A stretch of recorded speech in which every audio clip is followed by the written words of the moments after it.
Welcome back ناظرین. وہی سے سلسلہ جوڑتے ہیں جہاں پہ ختم کیا تھا. میاں صاحب, عرفان دولتانہ صاحب, آپ کے خیال میں یہ جو ساری سچویشن کریٹ ہوئی, دیکھیں الیکشن سے پہلے ایک الیکشن ہوتا ہے, وہ ہوتا ہے فضا بنا دینا, کہ آپ ایک فضا ایسی کریٹ کر دیتے ہیں کہ کون سی کنگ پارٹی ہے, تو وہ ایک ووٹر ایک ہوتا ہے 10-15% جو ٹلٹ کرتا ہے لاسٹ مومنٹ پہ, وہ فضا دیکھتا ہے اور وہ اس کی طرف چلا جاتا ہے. تو یہ بھی تو ایک دھاندلی کی قسم ہے نا جی. نہیں, میرا نہیں خیال ہے. دیکھیں گزارش یہ آتی ہے کہ آپ نے بھی جناب نے کشمیر سرا وزٹ کیا ہوگا, گلگت بلتستان وزٹ کیا ہوگا, تو وہاں ان ایریاز میں ڈیولپمنٹ کے کام بہت ہونے والے ہیں. اچھا, اور ڈیولپمنٹ کے کام ہونے والے ہیں, دے نیڈ فنڈنگز. کشمیر میں بھی یہ 70 سال ہو گئے ہیں, یہی پارٹیاں ہیں, انہی کی گورنمنٹ تھی, تو آج کیوں پتہ چلا تو ہمیں؟ نہیں, ویسے میں جنرل بات کر رہا ہوں کہ جو بھی پارٹی اقتدار میں ہوتی یہ ہے, تو بہت پہلے ہونا چاہیے تھا سارا کام. جی بالکل بالکل آپ کی بات اتنی صحیح. لیٹ کیوں ہو گئی؟ نہیں, تو اس میں یہ کہ آلویز اگر آپ پچھلی ہسٹری بھی دیکھیں تو جو پارٹیز وفاق میں ہوتی ہیں اقتدار میں, انہی کو پریفرنس دی جاتی ہے اور ہمیشہ وہی پارٹیز جیتی وہاں پہ ہیں اور گلگت جیتنا بھی. بلتستان یا کشمیر وغیرہ میں جی, وہاں بھی آپ دیکھیں کہ نون لیگ اور پیپلز پارٹی تقریباً ایٹ پار تھے, اور اس کے بعد جو بھی ہوا. سو چیز یہ آتی کہ کشمیر ہمارے بھائیوں کا فائدہ ہے کہ وہاں پہ پاکستان مسلم لیگ نون جیتے, کیونکہ وفاق میں شہباز شریف صاحب بیٹھے ہیں. انشاءاللہ تعالیٰ وہ بھرپور طریقے سے فنڈنگ بھی کریں گے, کام بھی ہوں گے, علاقہ بھی ترقی کرے گا. اور ویسے بھی میں ایک چیز یہ کہنا چاہوں گا, کیونکہ یہ سارے کشمیری ہیں, نواز شریف صاحب, شہباز شریف صاحب, مریم, ان کے پیرنٹس سارے, تو آئی تھنک جو ویسے بھی دیکھا جائے تو کشمیر کے لوگ پیار بھی کرتے ہیں, محبت بھی کرتے ہیں, اور پاکستان مسلم لیگ نون کو دلی طور پہ چاہتے ہیں. اور انشاءاللہ تعالیٰ جب یہ رزلٹ آئیں گے سارے 52-53 سیٹس کے, تو وہ آپ دیکھیے گا انشاءاللہ تعالیٰ پاکستان مسلم لیگ نون کی میجورٹی ہوگی. عباسی صاحب, نون لیگ کی ساری لیڈرشپ وہاں پہ گرجتی رہی, وہاں پہ بڑے بڑے جلسے کیے نواز شریف صاحب نے, اور انہوں نے کہا جی ہم کشمیری ہیں. مریم صاحب نے کہا میری ماں بھی کشمیری, میرے والد بھی کشمیری, ہم بھی کشمیری, اور کشمیریوں نے ان کو وارم ویلکم کیا. تو آپ خود کشمیری ہیں, ادھر ہی رہتے ہیں, تو آپ نے کشمیریوں کو چھوڑ دیا, آپ الیکشن پروسیس سے باہر نکل گئے. یہ عباسی صاحب, یہ آپ نے کیا کیا اپنے ووٹرز کے ساتھ؟ راج صاحب, میں بڑا پریشان ہوتا ہوں جب کوئی پولیٹیکل ورکر یا ڈیموکریٹ اس قسم کی باتیں کرتا ہے. کشمیر کی کس قسم کی باتیں؟ یہ جو فلانا کا باپ کشمیری, فلانے کا دادا کشمیری, ان کو صرف کشمیری ہونے الیکشن کے دن یاد آتے. اس سے پہلے بھی وہاں دنیا رہتی ہے, وہاں زلزلہ آیا, وہااں سیلاب آئے, وہاں لینڈ سلائڈنگ ہے. یہ آپ مظفر آباد سے لوہار گلی کی طرف آئیں تو 4-5 کلومیٹر پہ 1947 سے پہلے کی لینڈ سلائڈنگ اور آج تک نہیں تھی. کوئی ساون کے مہینے میں کوئی بھی بیمار ہوتا ہے, اس کی ڈیتھ ہو جاتی ہے, وہ مظفر آباد پیدل لوگ لے کے جاتے ہیں. تو پتہ نہیں ان سب کو. اب تو میاں نواز شریف صاحب نے کہا کہ ان کا بڑا فوکس رہے گا ادھر, اور وہ تو کہہ رہے تھے کہ مجھے پرائم منسٹر لگا دیں آزاد کشمیر کا. میں چاہتا ہوں کہ یہاں کی, یہ میں چھوٹا سا تھا تو یہ جب وزیر اعظم پاکستان تھے تو ایک دفعہ یہ مظفر آباد گئے تو انہوں نے وہاں موٹر وے کا اور پنڈی سے مظفر آباد اور ریلوے لائن کا ایک اعلان کیا تھا مظفر آباد یونیورسٹی گراؤنڈ میں. اس کا 30-40 سال ہو گئے ہمیں انتظار ہے. تو ان کے بعدوں میں بات نہیں کرتا. اگر سنجیدگی سے بات کی جائے تو اس الیکشن پروسیس پہ عوام کا اعتماد ہی اٹھ گیا ہے. اس کی رزلٹ آج تھا کہ آج پولنگ اسٹیشن پہ کتنے لوگ گئے. 2024 میں جو کچھ ہوا, جس طرح لوگوں کا مینڈیٹ چوری کیا گیا, 2000 پھر گلگت بلتستان میں جس طرح مینڈیٹ چوری کیا گیا, اب جس طرح صرف 1 مہینہ پہلے وہاں آئی پی پی لوگ آئی, تو میں تو سمجھتا ہوں کہ یہ بڑی خطرناک بات ہے. ہم ایک جمہوری ملک ہونے کا دعویٰ کرتے ہیں, جمہوریت پہ یقین رکھتے ہیں, ایک ماڑا موٹا ٹوٹا پھوٹا کانسٹیٹیوشن بھی ہے, عمرانی معاہدہ بھی ہے عوام اور ریاست کے درمیان, لیکن اس کو جس طرح روندا گیا اس آئین کو. عباسی صاحب, جب آپ میدان کے اندر موجود نہیں ہوں گے, اسپیس دیں گے, تو پھر آئی پی پی بھی آئے گی, دوسری پارٹیاں بھی آئیں گی, کو ہارے گا کو جیتے گا. آپ تو اس دوڑ میں ہی نہیں ہیں. میری بات سنیں نا, کسی ڈیموکریٹک معاشرے میں کسی پولیٹیکل پارٹی کا بغیر کسی ریجن کے انتخابی نشان چھین لینا, یہ کہاں کی جمہوریت ہے؟ اس کے باوجود 2024 میں ہم نے چارجر پہ, ہم نے بل پتہ کیا کیا نشان تھے 150 کے قریب, اس پہ الیکشن لڑا اور عوام نے ہم پہ اعتماد کا اظہار کیا. پھر جی پی میں ہمارے جو لوگ جیتے انڈیپینڈنٹ ظاہر ہے جیتے چونکہ وہ ہمارے پاس نشان تو پارٹی کا تھا نہیں. پھر آزاد کشمیر میں فلور کراسنگ کی شک ہی نہیں ہے. اگر ہم لڑتے بھی ہمارے لوگ جیت بھی جاتے تو گن اور ڈنڈے کے آگے کون کھڑا ہو سکتا ہے؟ اس کو ہم کے وہیں لے جانا تھا جہاں ضرورت تھی. اس سے بہتر تھا کہ ہم نے سوچا کہ عوام کے ساتھ بددیانتی نہ ہو, عوام عمران خان پہ اعتماد کا ووٹ دیں اور وہ لوگ کل کہیں اور چلے جائیں, جیسے پچھلی اسمبلی میں ہوا. انوار الحق جب وزیر اعظم بنا, اس کے بعد جب یہ راٹھور وزیر اعظم بنا, یہ ووٹ تو سارے عمران خان کے تھے. لوگوں نے تو عمران خان کے نام پہ ووٹ دیے تھے 2/3 میجارٹی کو آزاد کشمیر میں. تو وہ جو نمائندے تھے, وہ جو کوئی رکشا ڈرائیور تھا, پتہ نہیں کوئی کیا تھا, تو وہ کہاں جا کے بیٹھ گئے؟ اعتماد عوام نے عمران خان پہ کیا اور وہ لوگ کہاں جا کے بیٹھ گئے, اور آج کہاں بیٹھے ہیں؟ آج وہاں پی پی کی حکومت ہے. تو ہم نے کہا یہ بددیانتی سے بچنے کے لیے یہ جو عوام کو دھوکہ مل جاتا ہے کہ عمران خان کے نام پہ عوام باہر نکلے, اور چونکہ وہ آزاد ہوں گے.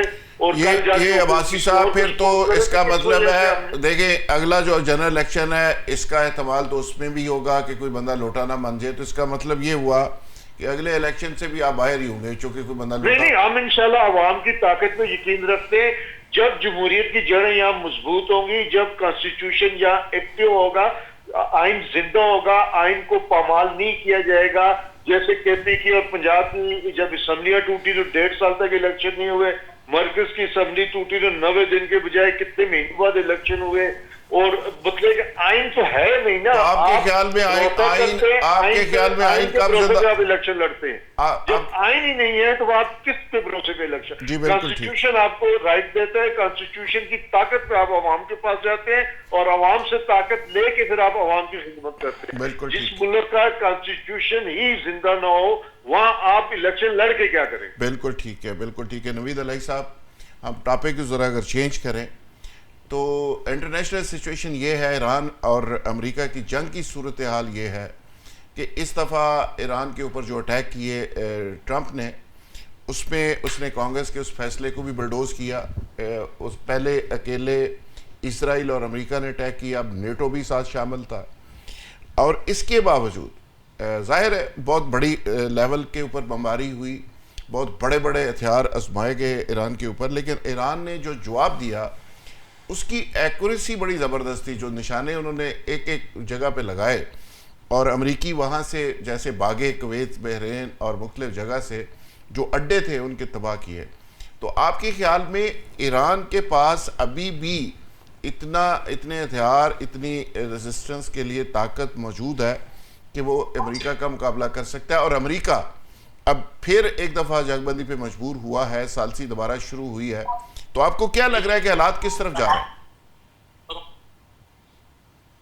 دیکھیں یہ اس کے دو پہلو ہیں. ایک تو بات وار اسٹریٹجی کی ہے اور دوسرا یہ ہے کہ آپ اس کا جو پیس ٹاکس ہو رہی ہیں یا ڈپلومیسی ہے اس کو کس طرح چلنا چاہیے.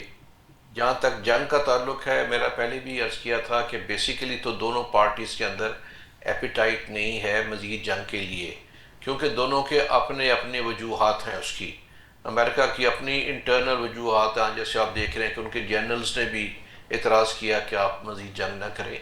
اور ایران کے اندر جو ہے ایک ڈیوائیڈ نظر آتی ہے پاسداران انقلاب اور ان کی جو پولیٹیکل لیڈرشپ ہے. ٹھیک ہے, چونکہ میرا خیال ہے یہ زیادہ ڈیوائیڈ تب ہوئی ہے جب ان کا رہبر کا فیونرل ہوا ہے, بہت بڑی تعداد میں لوگ آئے اور انہوں نے بدلے کے نعرے لگائے. تو انہوں نے کہا کہ ان کی سینس جو ہے سینٹیمنٹس ان کا بھی خیال رکھا جائے. تو یہ ٹھیک ہے, یہ دونوں طرف سے جنگ ہو گئی. جہاں تک بات ہے وار اسٹریٹجی کے, ان کے پاس ایکوریسی ہے, ان کے پاس ڈرونز اور اس طرح کے ہیں جو حتیٰ کہ وہ ایکسپورٹ بھی کرتے ہیں. آپ کو معلوم ہے کہ ایون رشیا میں بھی ایرانین جو ہیں کیمکیزی ڈرونز, شہید ڈرونز جو ہیں وہ بڑے ڈیولپڈ ہیں.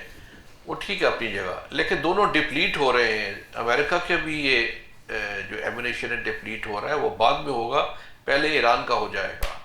لیکن اس سے سیریس بات یہ ہے کہ دیکھیے جو اسٹیٹ آف ہارمز کی وجہ سے ساری دنیا میں ٹرموائل, خاص طور پہ اس ریجن میں جو اپ ہیول, اکنامک اپ ہیول ہو رہا ہے, اس کے لیے اب الٹرنیٹیوز تلاش کیے جا رہے ہیں. اور اگر وہ الٹرنیٹیوز چاہے وہ پائپ لائنز ہوں، باقی طریقہ کار ہوں، اگر وہ اس میں کامیاب ہو جاتے ہیں تو پھر خدشہ یہ ہے کہ جو پیس کے اوپر، پیس ٹاکس پہ یا پیس ایفرٹس پہ، پروسیس پہ جو ایمفسس ہے وہ کم ہو جائے گا، اور وہ بڑا نقصان دہ ہوگا کہ ٹھیک ہے ہم نے اپنا اکنامک جو انٹرسٹ تھا اس کو واچ کر لیا ہے، تو ایران لگا رہے اس جنگ میں.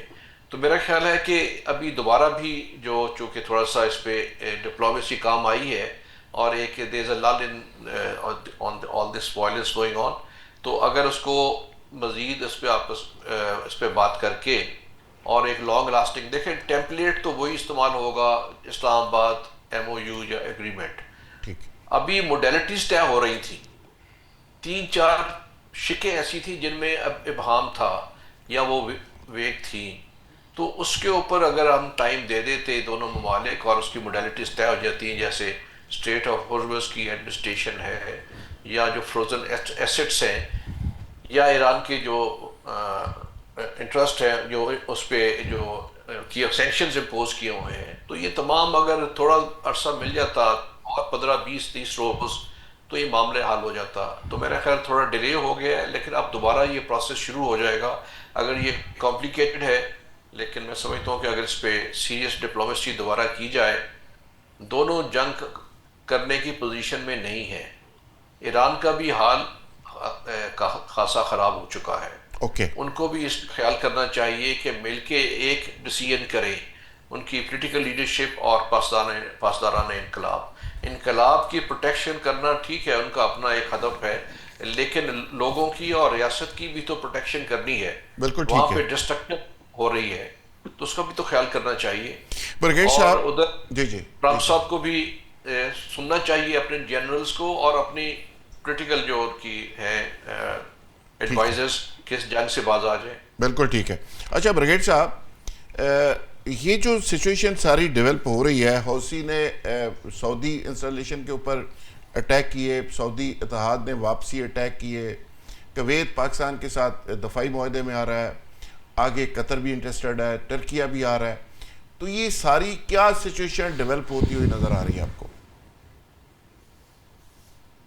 اصل میں خبر یہ ہے کہ حوثیز کا پولیٹیکل ریپرزینٹیٹیو ہے، انہوں نے عمان میں سعودی عرب کے ایک وفد سے ملاقات کی ہے، اور جب سے حوثیز نے بمباری شروع کی ہے تو پاکستان نے بڑا رول پلے کیا ہے کہ انہوں نے ایران کو بھی کہا ہے کہ آپ حوثیز کو لگام ڈالیں، اور حوثیز کو بھی ڈائریکٹ میسج بھیجا ہے.